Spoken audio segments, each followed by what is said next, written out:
You're listening to the Infinite Banking Mastery Podcast.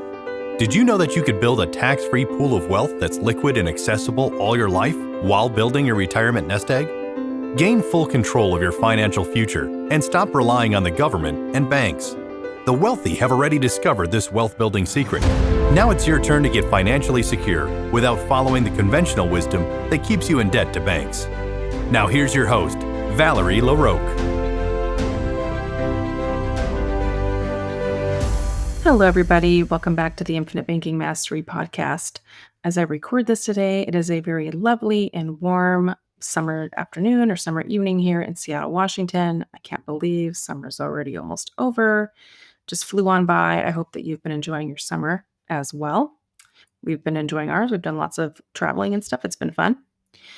Okay, so today I thought I would go over another mythbuster. Thought I would go over the myth that infinite banking is only for retirement planning. Okay, so for those of you who have been really diving into learning this concept, you know for sure that this is a myth. This concept has been steadily gaining attention among financially savvy individuals seeking greater control over their wealth and financial future.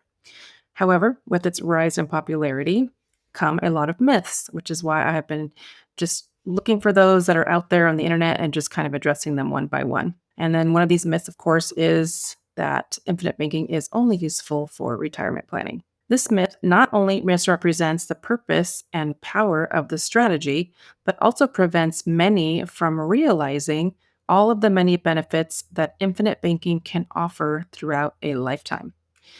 As I've shared throughout many episodes of this podcast, there are various ways in which infinite banking can empower individuals and families at all stages of life, from early adulthood to legacy building.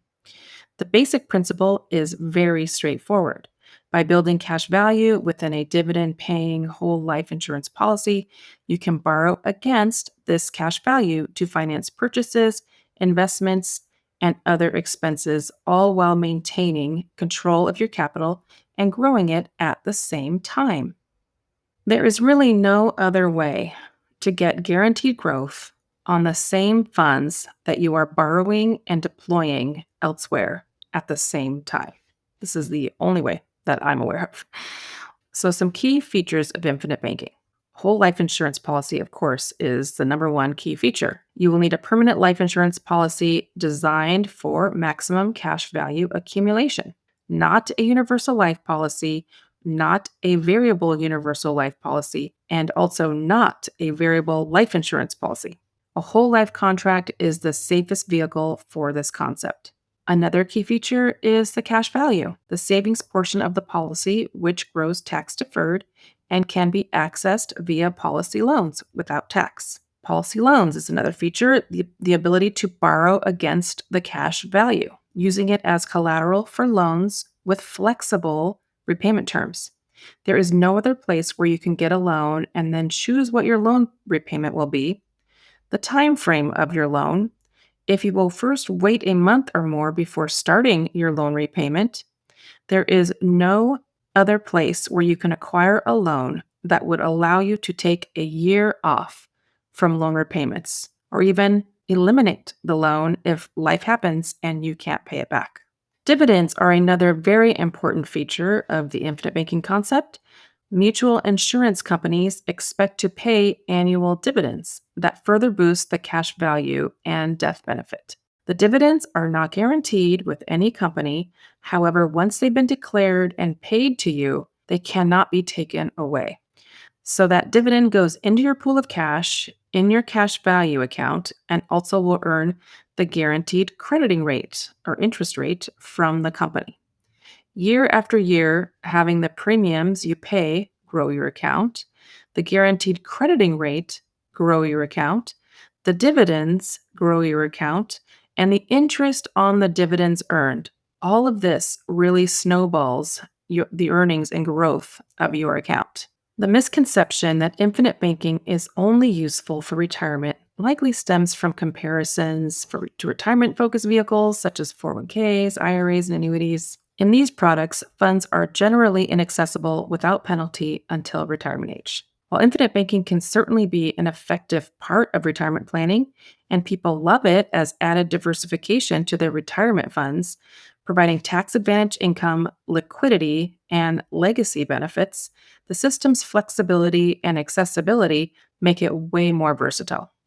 Unlike traditional retirement accounts, the cash value in a well structured whole life policy is accessible at any age for truly any purpose. One of the most practical uses of infinite banking, as I've shared before, is for financing significant expenses such as cars, home improvements, or education without the need to rely on traditional lenders. By borrowing against your cash value, you can fund these purchases, then repay yourself over time at terms of your choosing. This allows your policy's cash value to continue compounding, which creates a cycle of liquidity and growth. For business owners and entrepreneurs, access to capital is essential. Infinite banking offers a private and efficient way to fund startups, expansions, or even to weather periods of reduced cash flow. Thankfully, policy loans do not require credit checks or any kind of approval process. The ability to access funds quickly can be the difference between seizing an opportunity and missing out. Now, the amount of time it takes to receive your funds can vary. I feel like every life insurance company has somewhat recently gone through a time of growing pains and a shortage of help. If it's very busy and a ton of people are requesting loans, it can take a bit longer to receive, but commonly the time frame would be about 3 to 5 business days with most companies or the ones that I work with. Though it could end up being faster or a bit slower, it's not perfect. So you'll want to consider the timing when you're going to request a loan. I would say consider at least 3 to 5 days. Also, keep in mind that it's best to request funds less often rather than weekly or monthly if you can help it. There is no restriction on how often you can request loans. It will just be best if you're not requesting them continuously. We don't want to give the company a reason or a need to raise rates on new accounts because if you are being an honest and good banker, you will likely open additional contracts in the future. Another use for IBC is to house your emergency savings within your account. Infinite banking allows you to maintain a robust emergency fund that not only provides liquidity when needed, but also earns guaranteed interest and dividends while unused and while being used. One way we can slowly or quickly move emergency funds over to your whole life policy is by using them as paid up additions dollars. Because remember, those dollars are readily available year one. So it's like moving them from one pocket to the other. Parents and grandparents can also use infinite banking to help pay for education expenses without the restrictions or limitations of traditional college savings plans. Funds borrowed from the policy can be used for tuition, books, or other educational costs, free from FAFSA calculations if you're applying for financial aid. This is a huge win.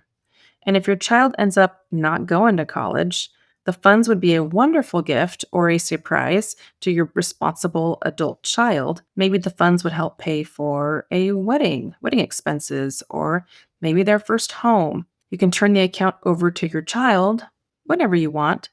And hopefully, when he or she is responsible, is when you'll turn that account over, when they will be able to maintain the account and continue making their banking system awesome by really just continuing to fund it and not letting it go. Another win, infinite banking can be used or leveraged to pay off high interest debt, such as credit cards or personal loans, by borrowing at a relatively low policy loan rate.